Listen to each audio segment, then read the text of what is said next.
Et si les secrets de l'un des leaders les plus prospères au monde n'étaient pas des stratégies super complexes, mais juste cette règle simple. Des règles qui en fait ne s'appliquent pas qu'aux grands patrons, mais à n'importe qui, cherchant à construire une carrière solide et qui a du sens.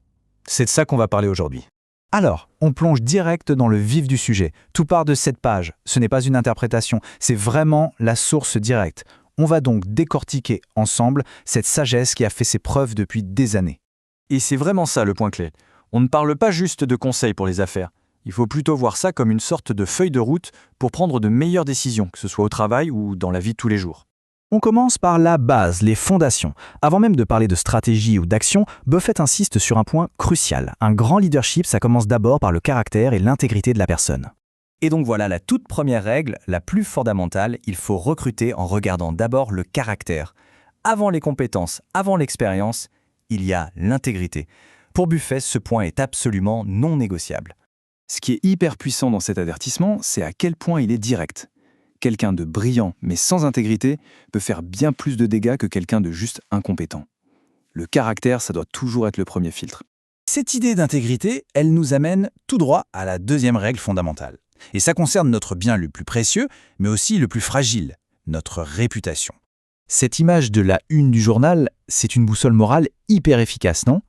Chaque décision, qu'elle soit petite ou grande, elle contribue à construire ou au contraire à détruire ce que Buffett appelle un fossé de réputation. C'est un capital qu'il faut défendre coûte que coûte.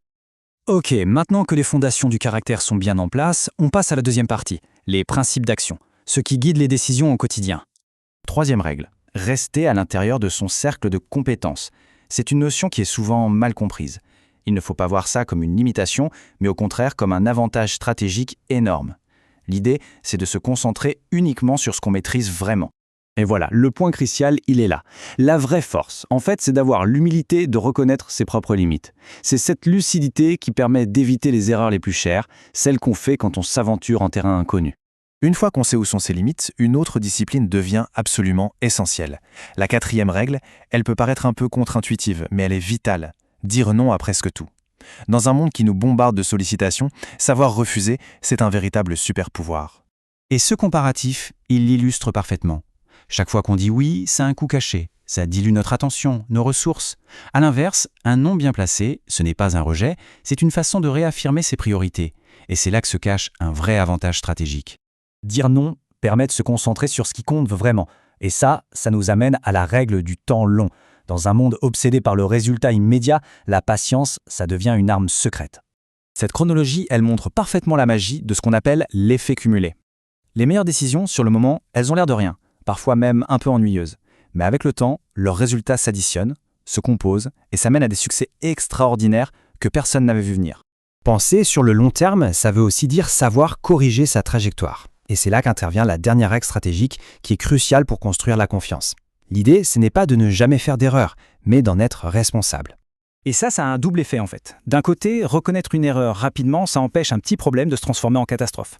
Et de l'autre, ce qui est encore plus important, ça renforce une culture de confiance et de transparence dans une équipe. Bon, on arrive à la dernière partie. Et c'est peut-être la plus importante, celle qui donne tout son sens au reste. On passe de la tactique au but ultime, à l'impact qu'on laisse derrière soi. Alors, c'est quoi, pour Buffett, le vrai indicateur de succès pour une vie et une carrière ?